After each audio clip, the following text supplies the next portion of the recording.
안녕하세요. 저는 평범하게 살고 싶었던 한 집안의 가장인 40대 중반의 남성입니다.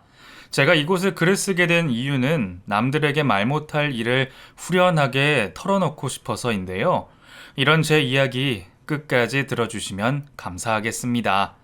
그럼 지금부터 시작해 보도록 할게요. 저는 어린 시절 집안 환경이 좋은 친구들을 부러워하며 살았습니다. 한 달에 한두 번은 꼬박꼬박 놀이동산도 놀러 가고 맛있는 음식점에 가서 밥도 먹는 친구들이 그렇게 부러울 수 없었어요. 저희 집안 형편으로는 상상도 할 수 없는 일들이었거든요. 엄마는 몸이 편찮으셔서 집안에서 항상 힘없이 축 처져 계셨고, 아버지는 성실하고 부지런하시긴 하셨지만 남들이 보기에 약간 모자른 듯한 느낌이 있으셨는지 여러 사람들한테 사기 같은 것을 당하시기도 하셨습니다. 세상에서 가장 착하신 엄마 아빠가 왜 이렇게 힘들게 사는지 그때는 이해하기 힘들었죠. 여동생과 저는 매일매일 힘든 환경 속에서 단 둘이 놀 수밖에 없었답니다. 어린 시절 기억 속의 아빠에 대해서 말씀드리면 그저 웃는 얼굴을 하고 계시다는 거예요. 무슨 일이 있어도 그저 허허하고 소탈하게 웃고 계시는 모습이었는데 저와 동생은 아빠의 그런 얼굴을 가장 좋아한답니다. 단 한 번도 인상 쓰고 저희를 혼내신 적도 없었고 동생이 도가 넘는 어린 양에도 허허허 웃으시며 받아주셨죠. 아빠, 다른 친구들은 놀이동산에 가는데 왜 우리는 못 가? 나 가고 싶어. 하하하. 그래, 그래. 우리 공주님, 놀이동산 가자. 아빠는 맨날 말로만 간다고 해놓고 한 번도 간 적 없잖아. 벌써 몇 번째야. 아이고, 그랬어? 미안해. 이번에는 꼭 가자. 치, 아빠 미워. 너무 미워. 아빠 자꾸 약속 안 지키면 나 아빠 미워한다. 어허허, 우리 공주님 너무 무서운데? 공주님한테 미움받지 않으려면 놀이동산 꼭 가야겠다. 세상에서 약속 제일 안 지키는 아빠 너무 싫어. 짜증나. 아빠 싫어. 싫다고. 우리 딸 사랑해. 이렇게 아빠는 세상에서 가장 착하신 분이셨습니다. 저는 어린 동생이 버릇없이 아빠를 대하는 모습이 보기 싫었지만 아빠는 그런 동생의 모습도 온전하게 사랑해 주셨죠. 그런 아빠를 사람들은 왜 그렇게 이용했는지 모르겠습니다. 법 없이도 사실 뿐인데 말이죠. 생전 남의 물건에 욕심도 내지 않으셨고 본인이 열심히 벌으셔서 차곡차곡 모은 돈만을 생각하시며 살아가신 분인데 주변에서 이상한 아저씨들이 아빠를 괴롭게 만드셨어요. 아빠는 제조업을 하는 회사에 다니고 계셨습니다. 엄마에게 듣기론 아빠가 가진 기술은 엄청났다고 하셨어요. 그래서 남들보다 월급도 꽤 많이 받을 수 있었고 술, 담배도 안 하시고 성실하신 아빠는 그 돈을 저희 가족의 집 이사를 위해 아주 열심히 모으고 계셨었죠. 하지만 그런 아빠 주변을 기웃거리던 분이 있었는데요. 평소에 저희도 너무나 잘 알고 지내던 아빠 회사 부장님이셨습니다. 엄마는 그분을 싫어하셨어요. 그분이 저희 집에 가끔 놀러 오셨고 주말에도 맛있는 과일과 음식을 사서 말도 없이 오셔서 함께 식사도 하곤 하셨죠. 이혼을 했고 도박을 좋아한다고 엄마한테 들었던 기억도 납니다.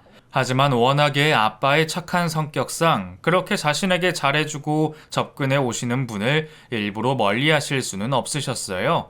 저희에게도 너무나 잘해주시는 분이었는데 저도 처음에는 엄마가 그 부장님을 싫어하는 이유를 알기가 힘들더라고요. 항상 양손 가득 무언가를 사오시던 삼촌을 특히 여동생이 많이 따르고 좋아했습니다.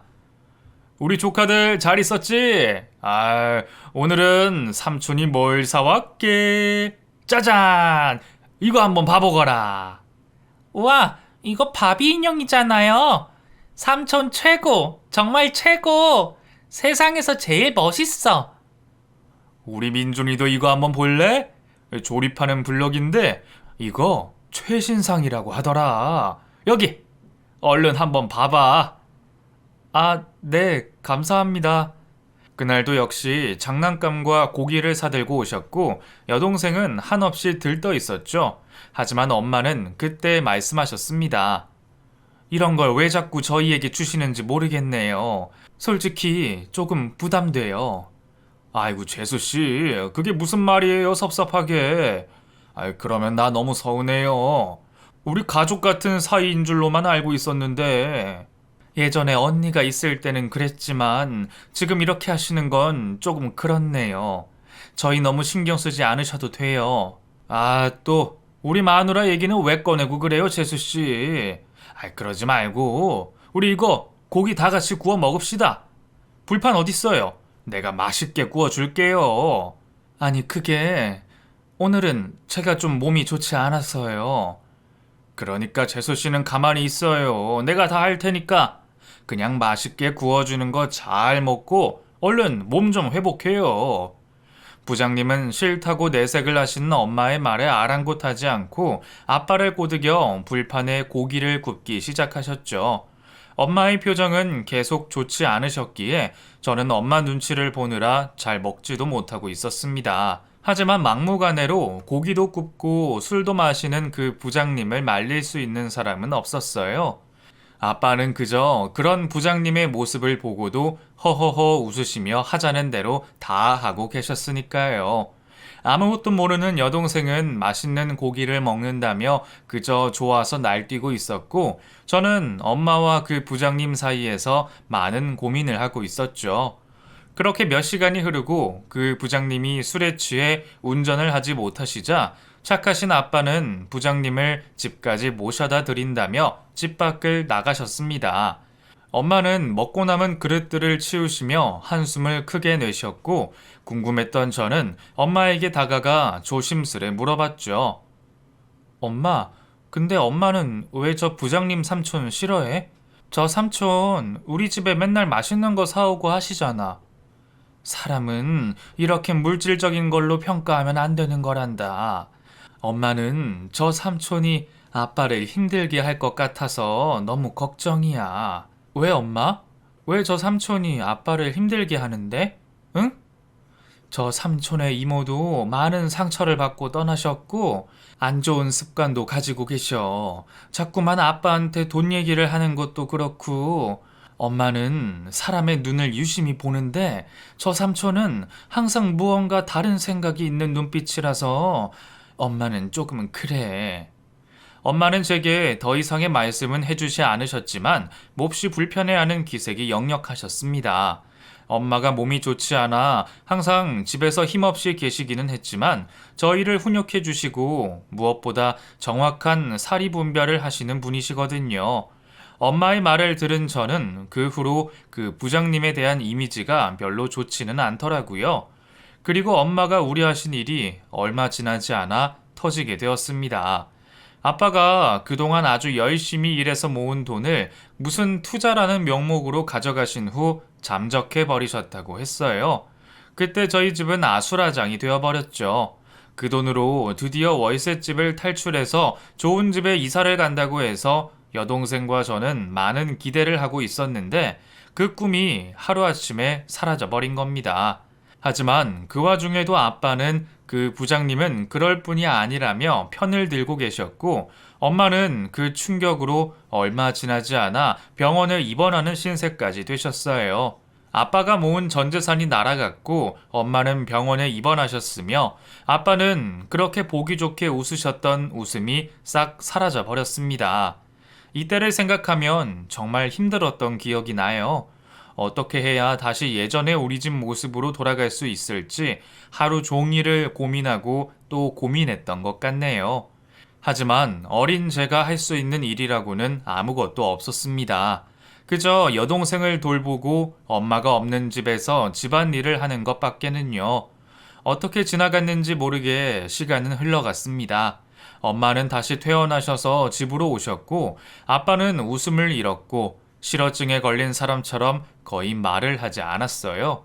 더 이상 동생도 투정을 부릴 나이가 아니었기 때문에 저희 집은 그저 정막만 흐르게 되었습니다. 이렇게 조금만 더 버티면 좋은 일이 분명히 있겠지 하고 버티고 또 버텼지만 끝내 그런 날은 오지 않았고 엄마에게 큰 병이 생겼다는 청천벽력 같은 소식만 듣게 되었죠.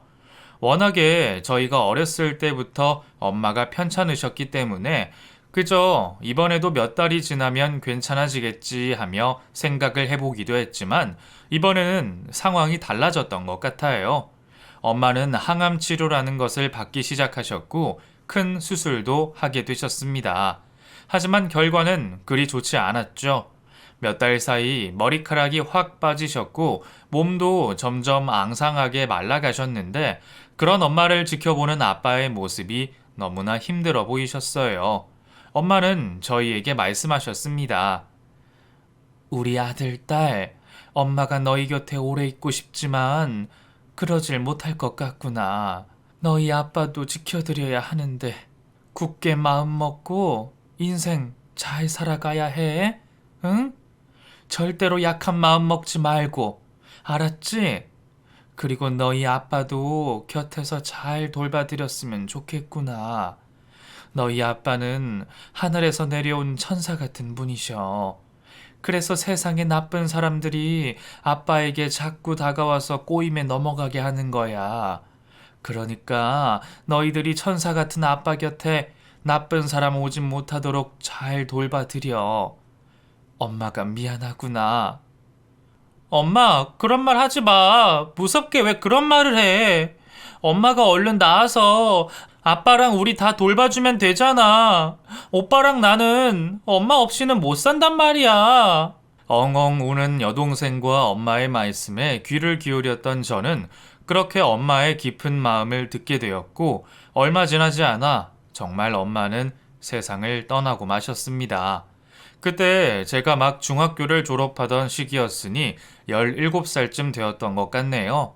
세상에 이렇게 힘든 일을 겪어도 되나 싶을 정도로 마음이 너무 힘들었습니다. 공부는커녕 친구들의 얼굴조차 꼴보기 싫었고 아무 말도 하기 싫었을 정도니까요. 하지만 제가 넋을 놓고 있으면 여동생과 아빠가 많이 힘들어질 것 같아 정신을 바짝 차리고 버텼습니다. 그저 천사같이 순수하셨던 아빠, 그리고 아직 뭘 모르는 철부지 여동생을 위해서 저는 집안일도 열심히 했고 일부러 안 슬픈 척, 씩씩한 척 연기도 해야 했어요. 끙끙 앓으시며 거의 한 달을 누워 계셨던 아빠의 병수발까지 해드려야 했으니 몸이 10개라도 부족했었습니다. 어쨌든 그렇게 시간은 흘러가더라고요.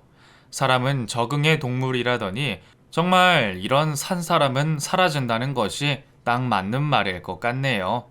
어떻게 어렵사리 고등학교를 졸업하고 군대에도 다녀온 후 저는 다시 공부를 시작했고 좋지는 않았지만 야간 대학교에 다니며 일도 할 수 있는 기회를 얻었어요.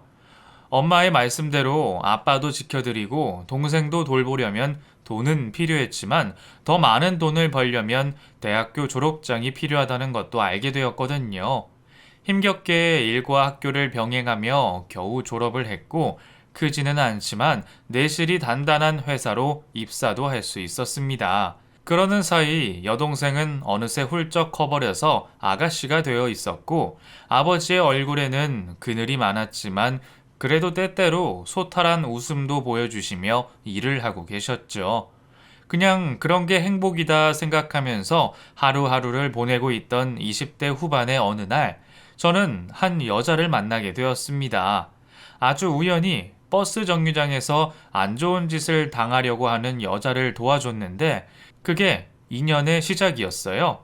어떤 남자가 스커트를 입은 한 여자를 유심히 쳐다보더니 그 옆으로 바짝 몸을 밀착시키고 있었고 저는 그 모습을 보고 큰 소리로 외쳤습니다.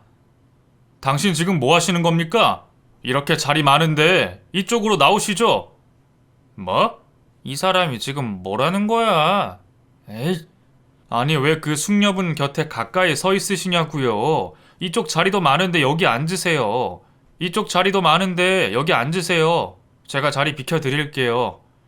아니 사람을 뭘로 보고 참나 기가 막혀서.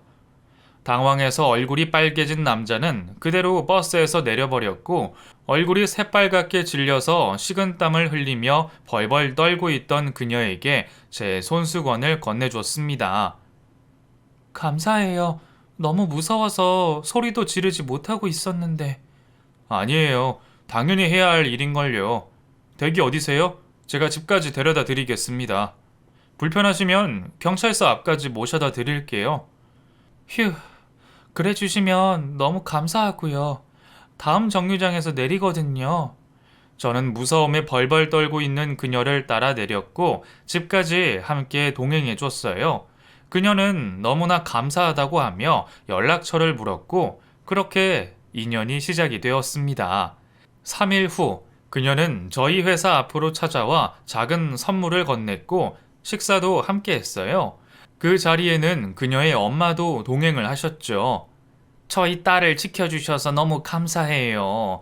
뭐라고 감사의 인사를 드려야 할지 모르겠어요. 아니에요. 아닙니다.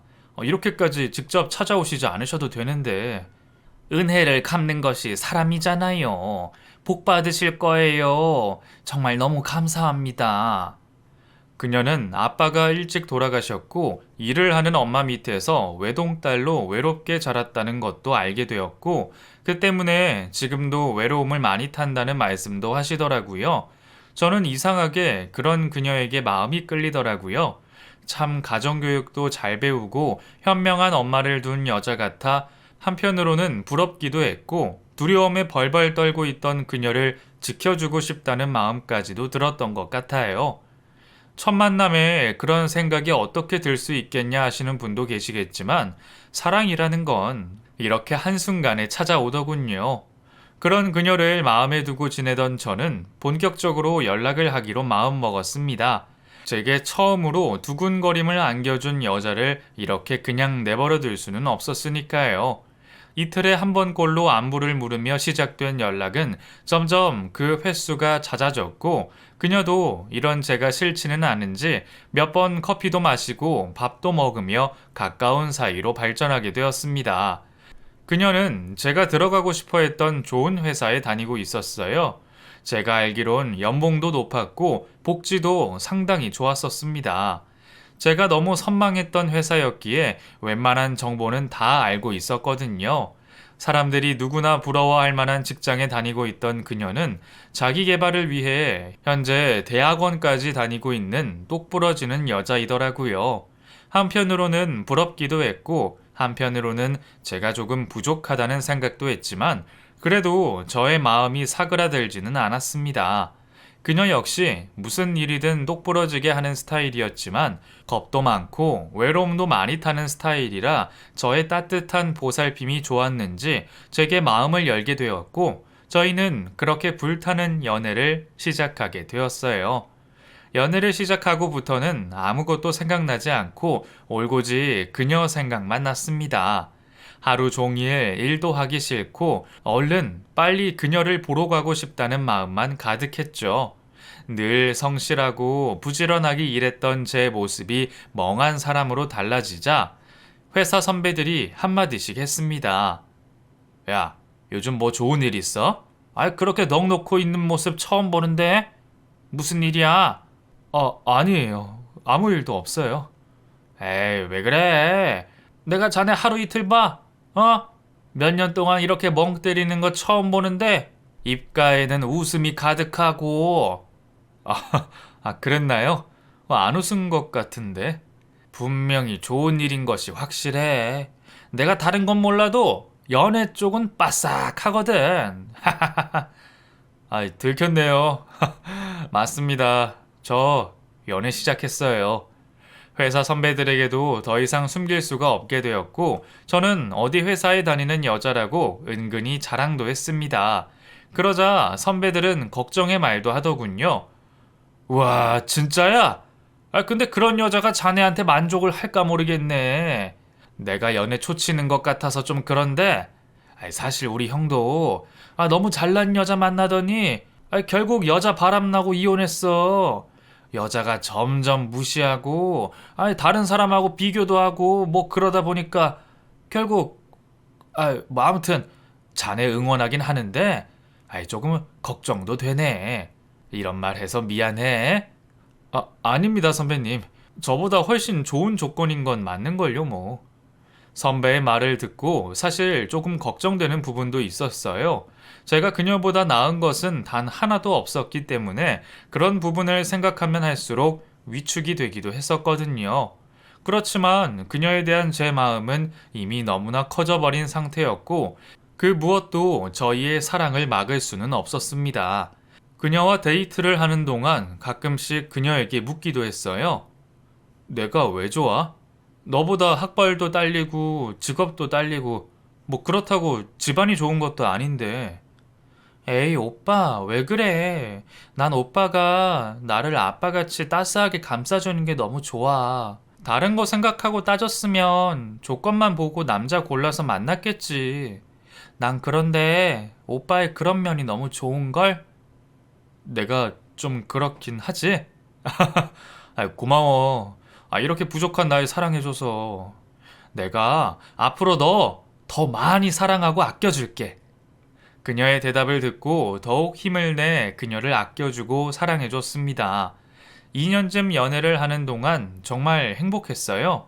저는 이미 아버지와 여동생에게 여자친구의 존재를 얘기했고 하루라도 빨리 보고 싶어 하는 상태였는데 여자친구는 어머니께 말씀을 드리지 않은 상태였어요. 그렇다고 제가 말을 안 한 걸 가지고 따질 수도 없는 노릇이었기에 그저 언젠간 말하겠지 하고 기다리고만 있었죠. 하지만 여자친구가 어머니께 말을 하기 전에 여자친구 뱃속에 아이가 생겨버렸습니다. 오빠, 어떡해? 응? 어떡하지 정말? 어떡하긴 얼른 양가 어른들께 말씀드리고 결혼해야지. 내가 행복하게 해줄게. 너랑 내 자식 세상에서 가장 행복하게 만들어줄 거야. 그게 저기 있잖아. 우리 엄마한테 말하기가 조금... 나랑 같이 가서 말씀드리자. 내가 잘 말씀드리고 혼나도 내가 혼날게. 이번 주 주말에 가자. 응? 저는 그렇게 주말에 그녀의 어머니를 만나러 갔습니다. 그때 여친을 처음 만났던 시기에 한번 뵀었기 때문에 저는 저에 대한 인상이 좋을 것이라는 기대를 하고 있었어요. 하지만 제 생각과는 너무 다른 반응을 보이셨습니다.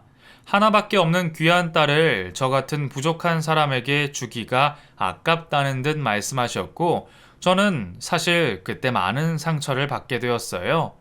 제가 여친을 구해줬을 때는 그렇게 깍듯하게 인사를 하시며 대해주셨던 분이 너무나 싸늘한 말투로 말씀하시는데 솔직히 좀 충격적이더라고요. 더욱이 여친의 어머님은 교육자 출신으로 현재는 다른 사업을 하고 계신 상태였는데 사람의 조건만 보고 판단하시는 것이 안타깝기도 했습니다. 하지만 어쩌겠어요. 제가 여친에게 부족한 것은 확실한 사실인걸요. 뱃속의 아이 때문에 어쩔 수 없이 결혼을 시키지만 저보고 공부도 더 하고 대학원도 가라고 하시며 처자식에게 부끄럽지 않은 아빠가 되라는 말씀을 하셨습니다. 마지못해 시키는 결혼이라고 하시는 말에 서운한 마음이 아주 많이 컸지만 그래도 여자친구와 뱃속의 아이를 지키려면 이 정도쯤은 감수해야 한다고 생각했어요. 그렇게 저희는 결혼을 했고 결혼 후 얼마 지나지 않아 첫 아이를 낳았습니다. 세상에서 가장 예쁘고 눈에 넣어도 아프지 않을 자식을 얻은 저는 비로소 아빠가 가진 무게감에 대해서 생각을 하게 되었죠. 그때 정말 아빠 생각이 많이 나더라고요. 떡두꺼비 같은 아들을 얻은 저는 마냥 행복한 일상을 보냈습니다. 가끔씩 장모님이 오셔서 못마땅한 표정을 짓기도 하셨지만 그러면서도 맛있는 음식도 사오시고 손주를 예뻐하시며 봐주시는 모습을 보니 그나마 마음이 풀리더군요. 아내는 휴직계를 내고 3개월간 육아를 한 후에 다시 회사로 복귀했습니다. 아이를 낳으면서 몸도 마음도 많이 약해졌는지 가끔 멍하니 하늘을 바라보기도 했고 맑은 하늘을 바라보며 눈물을 흘리기도 했어요. 여보, 왜 그래? 괜찮아? 그럼 괜찮지. 근데 왜 이렇게 눈물이 나는지 모르겠네. 그냥 나도 모르게 감정이 왔다 갔다 하네. 출산 후에 여자들이 많이 겪는다고들 하더라. 내가 도와줄게. 내가 더 많이 사랑하고 도와줄게. 당신이 이걸 어떻게 도와줘? 당신이 내 마음 안에 들어와서 눈물샘을 잠글 거야, 어쩔 거야. 도와주긴 맨날 뭘 도와준다는 거야. 저는 어떻게든 아내에게 도움을 주고 싶어 했지만 아내는 가끔 제게 날이 선 말을 하기도 하더라고요. 이런 게 모두 산후 우울증과 연관이 있을 것이라는 생각만 했지 저희 부부의 사랑에 이상이 있을 것이라고는 꿈에도 생각을 하지 못하고 있었습니다. 아내가 직장에 복귀를 하며 어쩔 수 없이 아이를 다른 이모님께 맡기게 되었고 그 이모님은 저희 집안에 입주를 해서 24시간을 근무하시는 분이셨어요.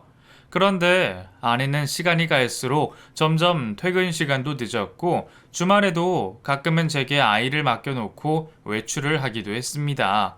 왠지 모르게 아내와 거리감이 생겼다고 느끼기도 했던 저는 회사 선배에게 이런 고민에 대해 털어놓은 적도 있을 정도였어요. 하지만 선배는 아이가 생기면 원래 예전 부부 단둘이 있을 때 같지는 않다고 하며 오히려 제게 안심을 시켜주었습니다. 뭐든 사람은 시간이 갈수록 익숙해지는 법이라고 하면서 그것이 거리감이 아니라 익숙함이라는 말을 해줬죠.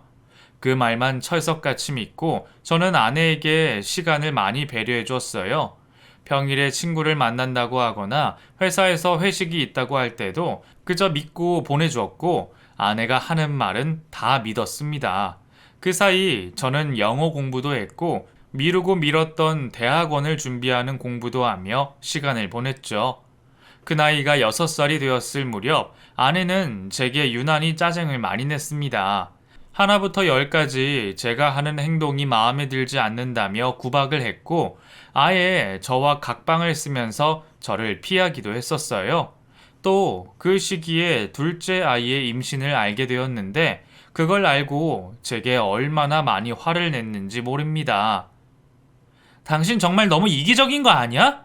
내가 그렇게 조심하라고 일렀건만 왜 싫다는 사람 붙잡고 해서 이런 일을 만들어? 뭐? 여보, 우리 둘째 아이가 생긴 거야. 온 세상이 축복할 일이라고. 소중한 생명이 생긴 건데 당신 무슨 그런 말을 해? 내가 언제 둘째 갖는다고 했어? 어?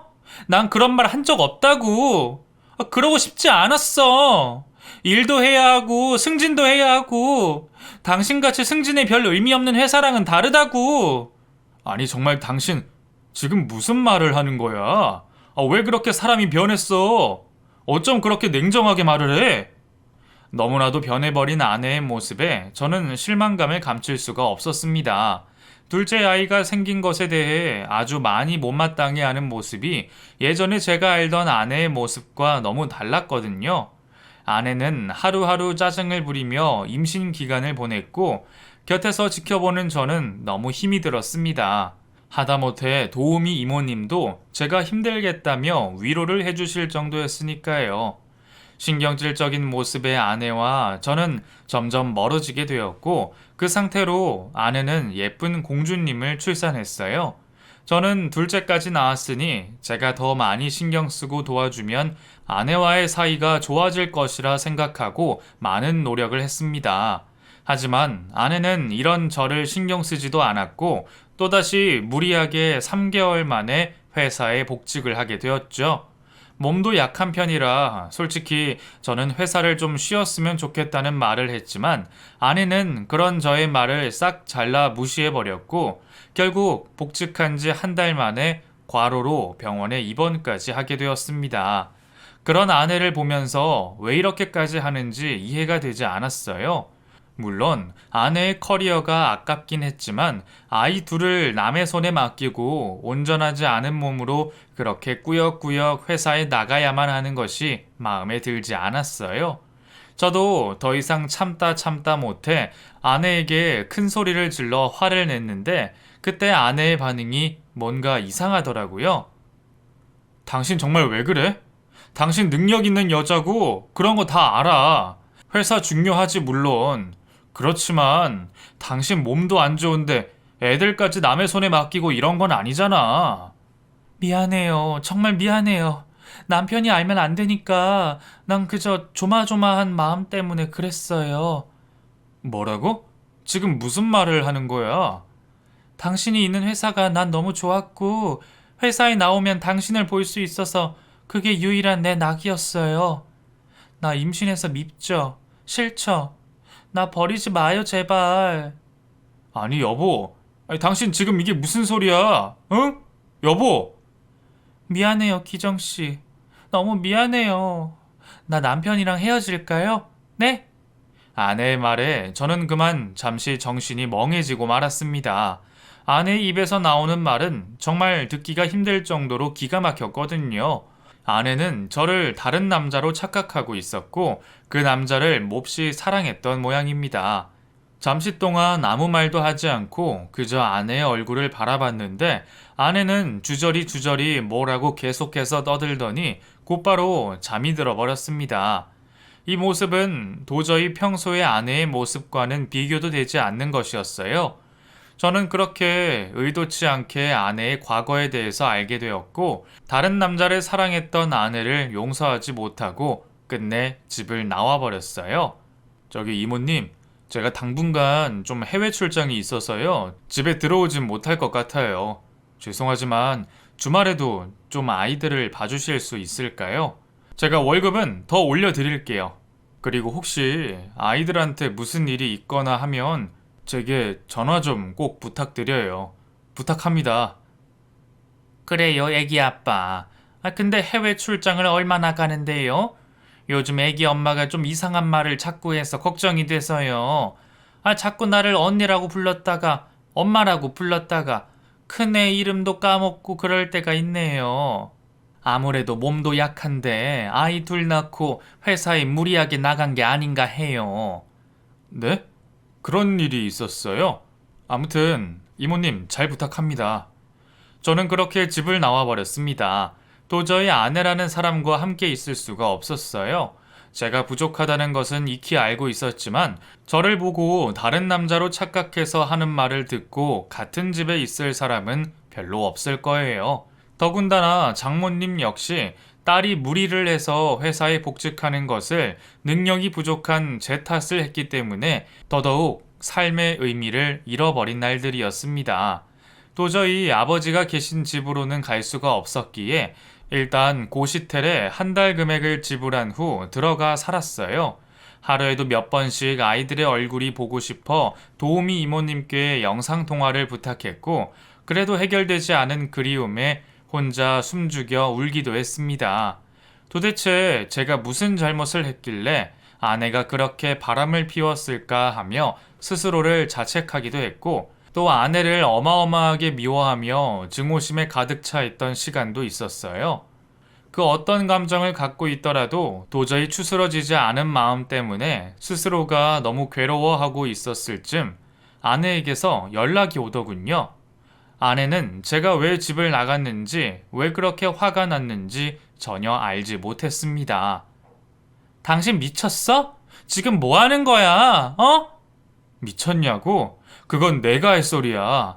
당신 회사에 남자 있어? 애인 있었냐고? 응? 그게 무슨 소리야, 갑자기? 당신이 왜 나한테 그런 소리를 했는지 모르겠지만, 나를 당신 애인으로 착각하고 애원하더라. 제발 자기를 떠나지 말아달라고. 내가 얼마나 어이가 없었는 줄 알아? 이래도 내가 왜 집을 나왔는지 모르겠어? 아니, 내가 언제 그런 말을 했다고 그러는 거야? 난 정말 아무런 말도 하지 않았는데. 됐다. 당신 잘난 거 알고 있으니까 잘난 남자 만나서 잘 살아봐. 당신 같은 여자는 내 아이들의 엄마가 될 자격이 없어. 내가 상황 정리되고 준비되면 아이들 데리고 나와서 키울 거니까 그리 알아. 저는 아내에게 매몰차게 말을 하고 전화를 끊었습니다. 그런데 신기하게도 아내는 전혀 제게 했던 말을 기억하지 못하고 있더라고요. 그렇게 똑부러지고 똑똑한 아내가 그런 행동을 했다는 것이 믿겨지지 않았어요. 그로부터 한 2주일쯤 지났으려나 친한 형한테 전화가 왔습니다. 그 형은 아내와도 자주 만나던 사이라서 주변 지인들과 많이 연관이 되어 있는 사람이었어요. 야, 야, 저기 니네 와이프 말이야. 혹시 요즘 어디 아프니? 네? 그게 무슨 말이에요, 형? 아프긴요. 둘째 낳고 회사 복직해서 잘 다니고 있는데요. 아니, 그게 말이야. 다른 남자를 자기 남편이라고 말하고 다닌댄다. 그걸 들은 사람이 한두 명이 아니야. 자기는 애도 없고 결혼한 지 얼마 안 됐다고 말을 하나 봐. 네? 정말이에요? 아니, 왜 그런 말을 하는 거지? 난 그래서 너네가 혹시 이혼했나 싶어서 걱정이 돼서. 근데 아이도 없다고 결혼한 지 얼마 안 됐다고 하는 걸 보면 아무리 생각해도 이상하잖아. 형의 전화를 받고 저는 너무 당황해서 도우미 이모께 전화를 드렸습니다. 때마침 전화를 받는 이모님의 수화기 너머로 큰아이가 자지러지게 우는 소리가 들리더군요. 무슨 일인가 싶어 이모님께 여쭤보니 아내가 큰아이한테 전혀 모르는 애라고 하면서 당장 이 집에서 나가라고 했다는 겁니다. 남의 집 애가 자기 집에 왜 있느냐고 하면서요. 화를 내는 상황도 아니고 장난도 아니었으며 매우 신경질적인 모습으로 버럭 화를 내는 통에 아이가 깜짝 놀라 엄마를 무서워하며 자지러지게 울고 있다는 거예요. 너무 당황하고 걱정이 된 나머지 저는 그대로 집으로 갔습니다. 30분쯤 지난 후였으니 아이는 울먹이며 진정이 된 상태였고 아내는 잠이 들어 있었죠. 저를 보자 안도의 한숨을 쉬며 도우미 이모님이 말씀하셨어요. 아니, 애 아빠. 안 그래도 내가 전화 좀 할 참이었어요. 요즘 좀 이상해. 애 엄마가 자꾸만 이상한 말을 하고 멍하니 있고 그리고 애들 보고 누구냐고 소리를 지르면서 당장 나가라고 하고 나를 보고 엄마라고 하면서 어젯밤에는 글쎄 자다가 이불에 소변을 봤지 뭐야. 도대체 이게 무슨 일인가 모르겠어. 이모님, 어, 그랬군요. 감사합니다. 너무 감사해요. 제가 좀 알아볼게요. 말씀해 주셔서 감사해요. 출장 다 끝난 거지? 아빠라도 있어야 애들이 안정이 되지. 이러다 큰애는 마음에 상처받겠어. 네, 이모님. 출장 끝났어요. 끝났습니다. 걱정 마시고 이제 들어가셔서 좀 쉬세요. 저는 아내에 대해서 궁금해지기 시작했습니다. 여태껏 일어난 이상한 일들을 살펴볼 때 분명히 아내에게 뭔가 문제가 있다는 생각이 들었죠. 혹시나 해서 아내의 화장대와 옷장을 살폈습니다. 뭔가 아내에 대해 알 수 있는 것들이 나올 수도 있을 거라는 생각에서예요. 그리고 그곳에서 약봉투가 하나 나왔고 잠시 후 새벽 시간이 되어 아내가 잠에서 깨었길래 아내에게 물었어요. 여보, 당신 왜 모르는 남자를 남편이라고 소개하면서 다니는 거야? 애들한테는 또 왜 그러고? 응? 당신 언제 왔어? 언제는 나 이상한 말 했다고 우기면서 집 나가더니 다들 왜 그래?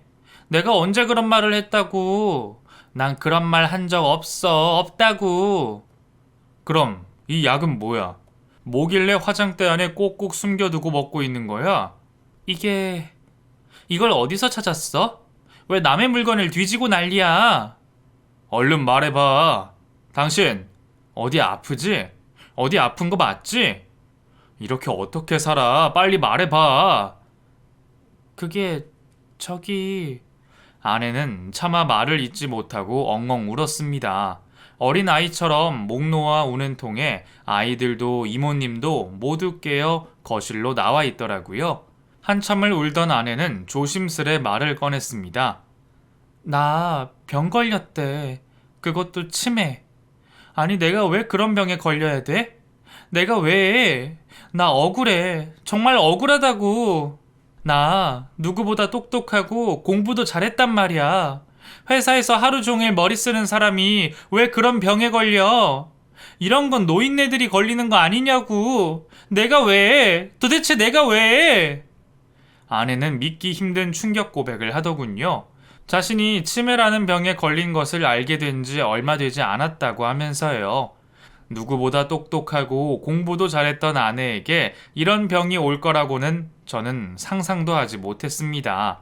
하다못해 연세가 지긋하신 제 아버지도 아직 기억이 쌩쌩하신데 이렇게 젊고 능력 있는 여자가 왜 이런 병에 걸린단 말이에요. 아내의 말을 처음에는 믿지 않았습니다. 아니, 믿고 싶지 않았던 거죠. 그 어느 누가 이런 아내의 충격 고백을 믿을 수가 있었겠어요. 아내의 믿기지 않는 말에 또 멍하니 서 있다가 이번에는 다리가 풀려 그대로 바닥에 주저앉아 버리고 말았습니다. 이런 저의 모습을 보고 아내는 또 한 번 말했어요. 그래, 이런 내가 황당하고 어이없지? 좀 있으면 똥오줌도 못 가리는 병자가 될 테니 지금이라도 당장 나가버려! 당장 꺼지라고! 어차피 내 과거도 다 알게 됐으니까 잘 됐잖아. 안 그래? 그만해. 애들 다 깼어. 그만해, 제발. 뭘 그만해? 나는 인생의 끝을 보고 있는 판국인데 내가 뭘 그만하냐고. 어서 더 더러운 꼴 보기 전에 나가버려. 이러다 죽든 말든 신경 끄라고. 당장 나가. 꼴도 보기 싫으니까. 아내의 큰 소리에 놀라 큰아이는 저의 품으로 달려와 엉엉 울었습니다. 아빠, 엄마 무서워. 엄마 왜 그래? 우리 엄마 죽어? 진짜 엄마 죽어? 아니야, 괜찮아. 엄마 안 죽어. 걱정하지 마. 엄마가 지금 잠시 몸이 아파서 그러는 것뿐이야. 괜찮아. 아빠가 재워줄게. 좀처럼 진정이 되지 않는 아내는 한참을 그렇게 서럽게 울부짖다가 지쳐 넋이 나간 모습으로 침대 위에 앉아 있었습니다. 아이를 재우고 다시 와보니 아내의 모습은 하염없이 처량해 보이더군요. 그렇게 똑부러지던 여자가 한순간에 왜 이렇게 된 건지 정말 세상이 원망스러웠죠. 며칠 후 저희 집에 장모님이 찾아오셨습니다. 그동안 아무것도 모르고 계셨던 장모님은 저희 집에서 하룻밤을 주무시게 되셨는데 아내가 화장실을 가다 말고 가만히 서서 바지에 소변을 보는 모습을 보시고는 충격을 받으셨는지 그 자리에서 실신을 하고 마셨어요. 잠시 후 깨어나신 장모님께서는 이건 꿈이라고 하시며 절대로 자신의 딸이 이런 사람이 아니라며 고개를 저으셨죠. 하지만 그런다고 달라지는 것은 없었습니다. 저는 오히려 차분하게 장모님께 말씀드렸어요. 장모님, 현실을 받아들이셔야 해요. 애엄마가 이런 거 꽤 된 것 같아요. 둘째 낳고 얼마 안 돼서 저를 다른 남자로 착각하더니 그 후에는 사람들한테 모르는 남자를 남편이라고 소개하고 다녔더라고요. 아이들도 못 알아봤고요. 저도 처음에는 믿기 힘들었는데 어쩌겠어요. 지금의 현실이 이런걸요. 저도 더 알아봐야 하겠지만 요즘은 약이랑 치료를 병행하면 얼마든지 진행 속도를 늦출 수 있다고 하더라고요. 여러 프로그램도 있고요. 어디서부터 해야 할지 막막하긴 하지만 그래도 저희가 힘을 내야 되지 않겠어요? 아이고, 우리 딸 어쩌다 이렇게 됐노? 어쩌다? 아이, 그렇게 야무지게 똑똑한 내 딸이 결혼하고 뭘 얼마나 속이 상하고 했으면 이렇게 됐을꼬. 자네 뭐 내 딸에게 잘못한 거 없나? 응? 내가 모르는 거 뭐 없냐고. 당장 말해보게. 당장. 장모님 왜 그러세요? 오히려 다른 남자랑 바람핀 건 애엄마라고요. 뭐? 이제 사람 아프다고 말도 안 되는 억지까지 부리냐? 자네 그렇게 엉망인 사람이야? 자격지심이 있는 건 알고 있었는데 이렇게까지 할 줄은 몰랐네. 진짜 실망이야, 자네. 장모님, 제발요, 제발. 지금 그런 얘기 하실 때가 아니라고요. 제발 제 얘기를 좀 들으셔야 해요. 장모님은 말도 안 되는 억지를 부리시며 자신의 딸의 병이 제 탓인 양 말씀하셨습니다. 워낙에 저를 결혼 초부터 마음에 들어 하지 않으셨지만 지금 이런 시국에 할 말은 아니라는 생각에 많이 답답하고 화도 났어요. 그런데 잠시 후 정신이 돌아온 아내가 장모님께 말을 하더라고요. 엄마, 맞아. 이 사람 말 맞아. 나 나쁜 짓 했어. 나쁜 년이야. 이 사람 말이 다 맞다고. 그러니까 그만해. 이 사람 그만 무시해. 아니, 얘가 무슨 소리를 하는 거야 지금? 응? 너 지금 아파서 기억이 잘 안 나는 거 아니야? 응? 우리 딸 당장 치료하자. 엄마가 다 고쳐줄게. 안 되면 외국에라도 나가서 치료받자고. 할 수 있어.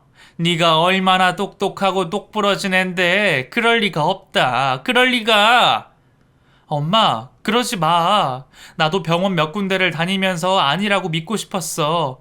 하지만 지금 내 꼴을 봐. 정신 잃고 바지에 실수까지 하는 내 모습을. 내 아들보다도 못한 삶을 살고 있다고. 아내의 말에 장모님은 하늘에 계신 장인어른을 찾으며 한바탕 눈물바다를 이루셨습니다. 장모님의 눈물에 온 가족이 다 함께 울었어요. 아무리 울어도 해결은 되지 않았지만 그래도 그 눈물로 인해 마음이 조금은 시원해지더군요. 며칠이 지나 아내는 회사에 휴직계를 신청했습니다. 저는 회사에 양해를 구하고 퇴근 시간을 조정했고 사장님의 배려로 아내의 병원에 가끔 동행할 수 있었습니다. 아이를 봐주시는 이모님께도 특별히 부탁을 해서 아내의 이상 행동에 대해 관찰해 달라고 했고 장모님 역시 자신의 사업을 많이 축소하시고 아내의 병을 낫게 하는 데에 주력하기로 하셨죠. 온 가족이 아내의 병에 몰두해서 자료도 찾아보고 좋다는 치료 방법도 하며 노력했습니다. 저의 진심이 느껴졌는지 장모님은 제게 장문의 편지를 쓰시기도 했죠. 자신의 딸의 과거를 용서해줘서 고맙고 무엇보다 병에 걸린 딸을 버리지 않고 잘 돌봐달라는 부탁의 말씀도 있었습니다. 죄는 미워도 사람은 미워하지 말라는 말이 있죠. 저는 아내의 과거를 용서해 주기로 했어요. 비록 결혼 생활 중 한때 다른 남자를 만나 저를 배신하기도 했었지만 이런 몹쓸 병에 걸린 아내를 그냥 내버려 둘 수는 없잖아요. 저희 아이들이 저처럼 엄마를 잃게 내버려 둘 수는 없으니까요. 몇 년이 지난 지금 아내는 여전히 힘든 병과 싸우고 있습니다. 하지만 꼬박꼬박 약도 잘 챙겨 먹고 재활치료와 여러 프로그램들을 열심히 하고 있는 덕분인지 진행 속도가 아주 빠르지는 않아서 다행이네요. 장모님은 지금 누구보다 저를 좋은 남편, 훌륭한 아빠라고 말씀해 주시며 잘 챙겨주고 계시답니다. 앞으로도 저희 가족이 건강하고 행복하게 잘 살 수 있도록 응원 부탁드려요. 지금까지 제 이야기를 들어주셔서 감사합니다. 이상으로 제 이야기 마치겠습니다.